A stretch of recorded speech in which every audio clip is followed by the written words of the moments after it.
In the most important referendum in recent British political history, the United Kingdom voted to leave the European Union. The result has left the rest of Europe critical and distrustful of Britain. This could lead to a lack of investment and create new risks and difficulties for the UK's relationship with its trading partners in Europe. While the Prime Minister David Cameron and his pro-EU supporters asked what went wrong, concerns continue over the economy, trade, employment and healthcare. At the same time, the millions who voted to leave the EU are celebrating and waiting to see what happens next. Meanwhile, the pound collapsed and the stock market went into freefall. Will Britain become more isolated? What are the main risks and dangers of the referendum result? And what worries the public about the future? These are the simple questions we sought to answer. Did you vote in the EU referendum? And what were your reasons for voting or not voting? That's what we asked the public. Yeah, I voted in the EU. I love being in the EU. Well, I used to love being in the EU. And because it's a democratic right, I felt the need that I should vote. So yeah, I did vote. I voted in to remain. I think the economic stability was necessary. I think we're going to plummet down now that we've come out. Yes, I do vote. I'm somebody who always does vote. And why is that? My democratic right. It was fought for. I want to take part in the politics of the country, whichever country I've been living in, and therefore I've always voted. I did vote. Yeah, I've actually just got back. I went home to vote and I just got back now. And why did you vote?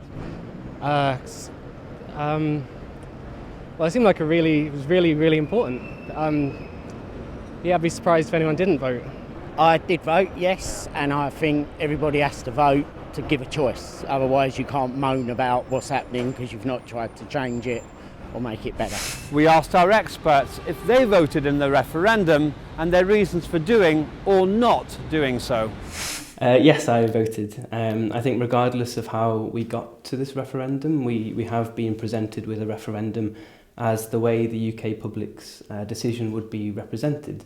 So obviously, in order to represent my view on this issue, I had to engage through the referendum.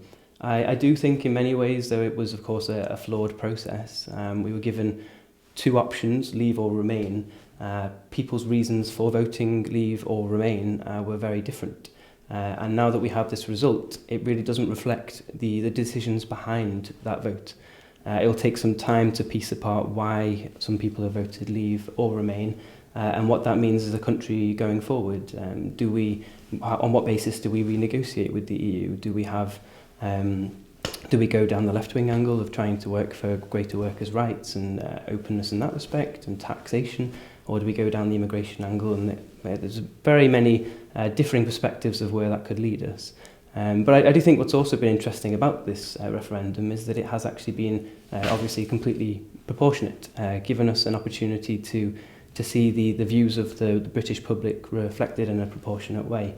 And in that sense, it has given us an idea of how our general elections have failed in many ways. I did vote in this EU referendum, which kind of goes against what I usually do because I'm usually a strict non-voter, down to the complete lack of representation in mainstream political parties. I am a socialist. I am pro-immigration. I am anti-imperialism and anti-interventionism, and which pretty much makes me anti most of the parties. So I felt that this referendum was different, is different, has been different, and I needed to basically add my vote to the Remain pile as a tactical vote to resist the Brexit movement. I didn't think before, and perhaps it was naive for me to think that I could make a change, but now that Brexit has been decided by 50-something% majority, I am still sure that this this referendum, which wasn't legally binding and was basically an opinion poll, it's going to have really bad impacts in the coming future. We asked the public which way they voted and why. Oh, Remain, yeah, of course. And why? Oh, and why? Because, like I said, like the economy is gonna like sort of collapse, and personally, I think there's a lot of people that are voting out. It's just people like that have no like they shouldn't have a say in our future. It's like people like 60 plus trying to decide. Me personally, I'm 19. I should like and me and say my friends and people up to the age of 30. Like we should be having the say, or people even up to 40. But people who are like 60 saying, "Oh, we should leave the EU," blah blah blah. They shouldn't really have a say in our future. And I really believe people under 80 should be voting as well, because this is their future as well. Because I believe very firmly that a united Europe will provide a better future for my children and grandchildren than us being isolated from the rest of Europe. I voted to Remain. 'Cause I believe in a bigger society than just the UK. I don't like the idea of like borders, and I want us to be as open as we can. I think we can get a lot more from the EU than we can actually give to them. And yeah, I like the idea of the EU. Voted to stay because, again, I think it's really important that we stay part of a united Europe. I voted out. A lot's been put on the racism and thing. It's not that. I think I'm all for sharing a free market, etc. But when faceless bureaucrats are making our laws and interfering in our own lives, we have no election of them. They just appear.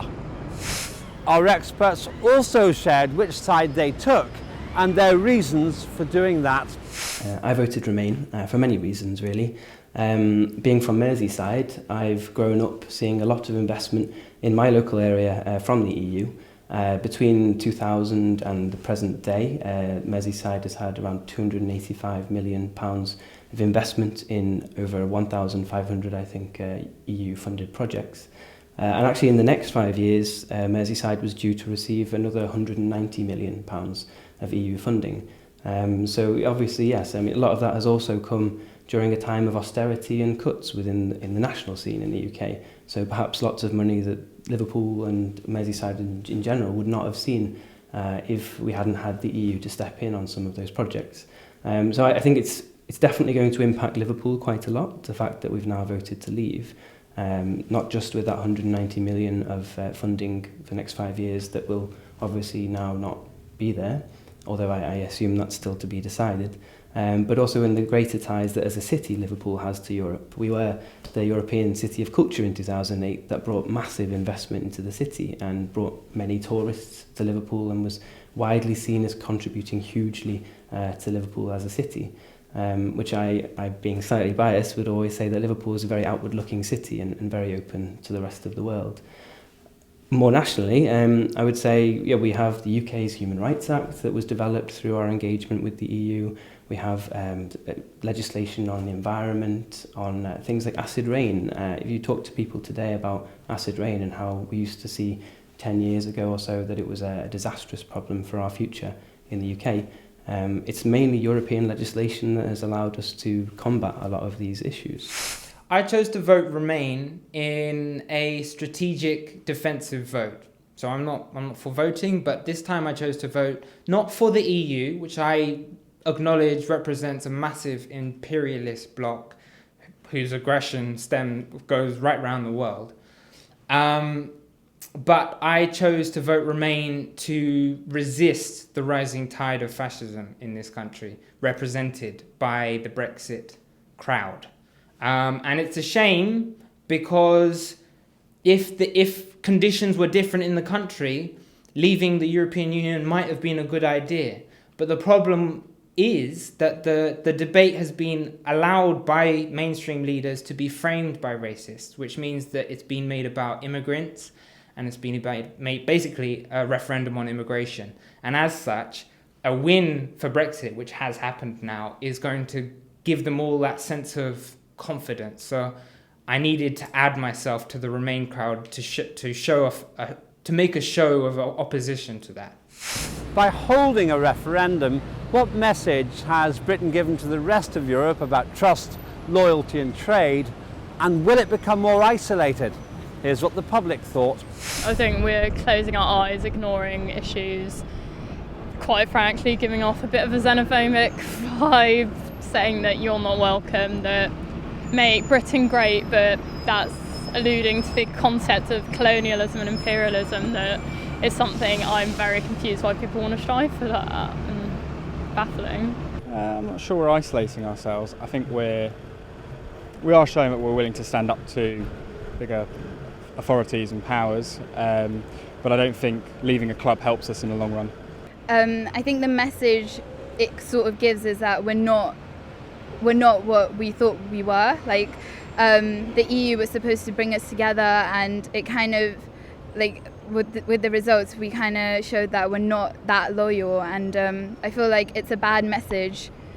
It's a bad message towards the other countries who thought that we were loyal. Well, I think that being isolated, I think that the people that did vote to leave thought that maybe being isolated would mean that we'd have more democratic control and more just control over our future and our say and just how we deal with certain things, and also not having to, protect other countries in certain situations. But I think that that's the wrong message. I think we grow stronger by sticking together. I think that they're sending a very nationalist message that they really only care about the United Kingdom, and to me it's kind of not united anymore. It seems like there's going to be a lot of referendums for like Scotland and Wales like on their own as well.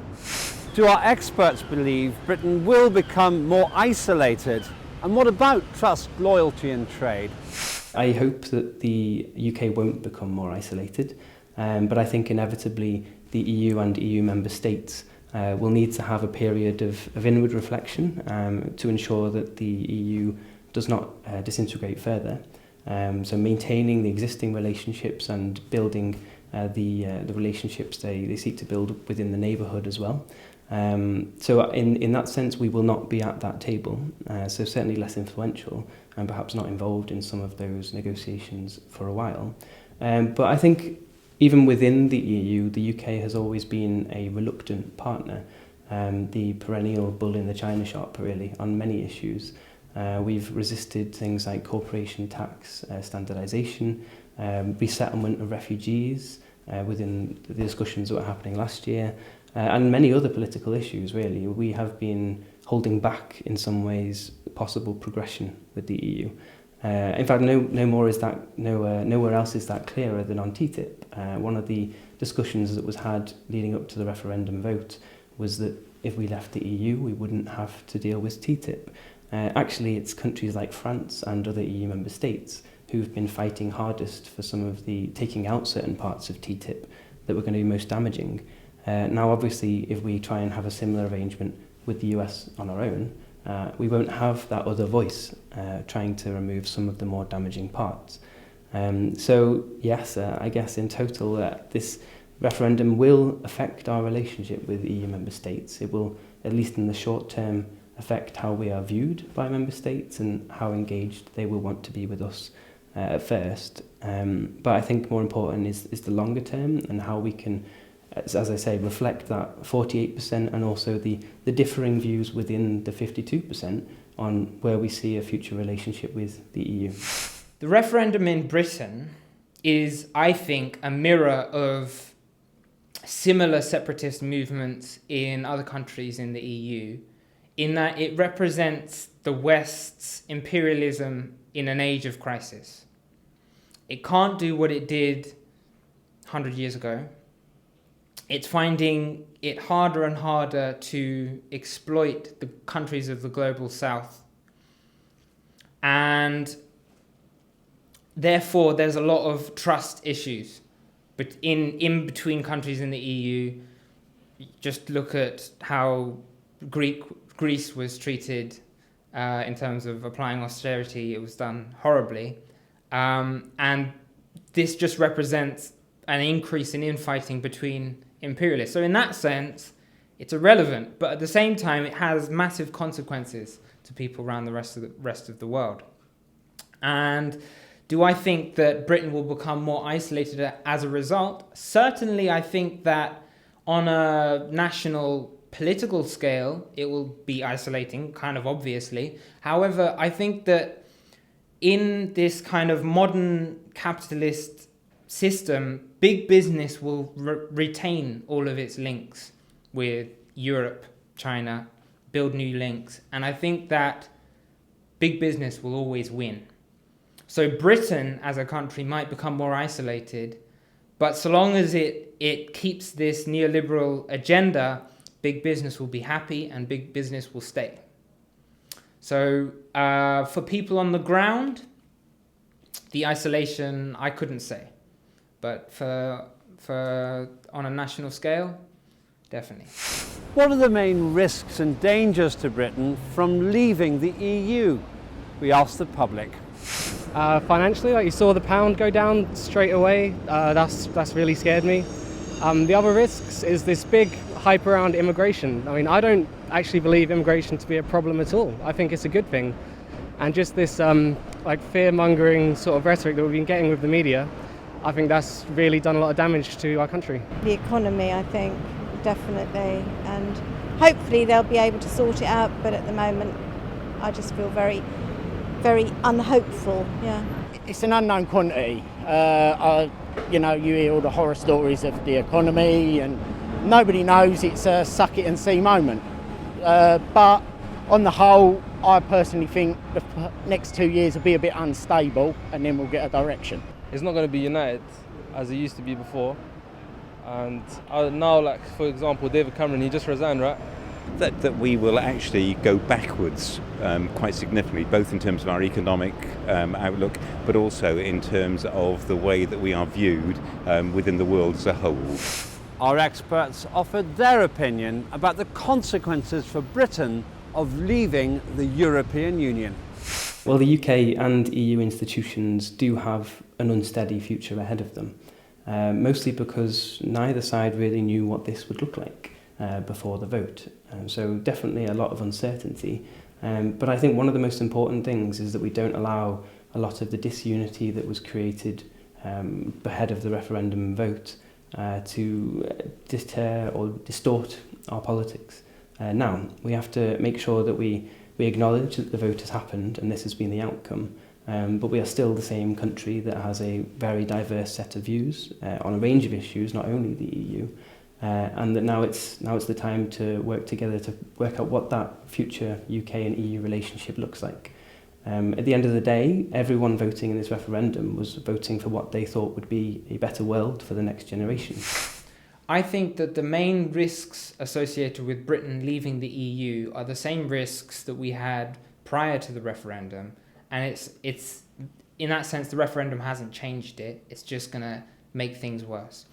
The risks are associated with the triumph of the feelings behind the campaign. Now, the campaign was marred by racism in the sense that it became, in the minds of the population, a referendum on immigration. And immigrants in Calais, immigrants for economic purposes, were scapegoated as the cause of some of the problems, where the real causes, the bankers, the austerity, the politicians, completely left out of the question. Now, a triumph for that feeling, a triumph for that campaign, and a triumph resulting in Britain leaving the EU is going to lead to a normalization of xenophobia and racism. It'll be like a step back in time from the perspective of people on the street, especially the people on the street who obviously don't look white. And I'm afraid that there's a very strong risk of a concurrent rise in violence, politicized violence, racialized violence, as shown by Joe Cox, as shown by Nigel Farage's interview where he acknowledged it as something that could happen. And I think in that sense, it's very true. Violence is very much on the cards, and it's a risk for the everyday person on the street. What worries the public most about future life in Britain for them and their families outside the European Union. That we're becoming increasingly isolated and racist, just completely intolerant to anyone who's different or any social progress, really. A lot of people who voted exit yesterday are actually going to discover that it isn't quite like they thought it was going to be. And a lot of them have done it on grounds of sovereignty and are probably going to be undemocratic, thinking somehow they've been heard. I'm not sure. I think, given the time it's going to take to sort all this out, there are going to be a lot of people who are going to continue to feel disenfranchised. Because I'm 18 years old, I still have to go to uni and stuff, and I'm really scared about what's going to happen in terms of our economy being stable, and I don't know, it's scary because we still don't know what's going to happen. Like, there's a lot of risks, and there's so many risks that I don't even know how many there are. So I'm actually just finishing a degree in London, and I was planning to go to somewhere in Europe to finish it, and now I'm worried. I mean, I know we've got another 2 years, so I should be able to do it, but just like future generations won't have those opportunities. I haven't got a lot of worries, to be quite honest. I think we can fly solo. We've done it before. We're quite an independent, tight nation, so I haven't really got any worries. We gave the last word to our experts about the greatest concerns facing people in Britain as the country prepares to leave the EU. Well, I live in London. All of my family still live in Liverpool. And my brother and I both have partners from other European countries. So while a lot of that is undecided, where the visa situation or access to free movement will go, it's certainly a worry, an uncertainty, let's say, for the future. But I think the result of the referendum really, in some ways, it's not a surprise. I mean, obviously, it's a fine line, so it was never known. But we have seen a rise across Europe and in the UK of nationalism over the past 10 years or so. And it's something that we were bound to see reflected in many different ways in our politics. I am a second-generation immigrant, and my worries for my family, despite the fact my family all have citizenship here, is that we are going to be made to feel more unwelcome. We're going to be made to feel unwelcome here in the country that I was born, and that the only country that I've ever known.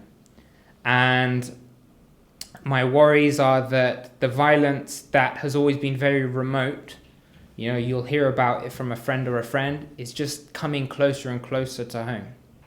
And of course, I'm worried about my loved ones and my family, and further than I'm worried about my friends. And generally, I think that we need to unite everyone who's opposed to Brexit, even though it's happened. Everyone who's opposed to that xenophobia and racism, we all need to unite under a common cause. And we need to start protecting ourselves, learning self-defense. And I mean that very, very really, it's very honestly, that's my main worry. So the UK has voted to leave the EU. Britain's future in Europe is now uncertain. With that majority voting to leave and continuing distrust of the European authorities, it is a dangerous time for the entire continent. The European project is in crisis as the UK declares its willingness to isolate itself thanks to a gamble by Prime Minister Cameron, a gamble which has cost him his job.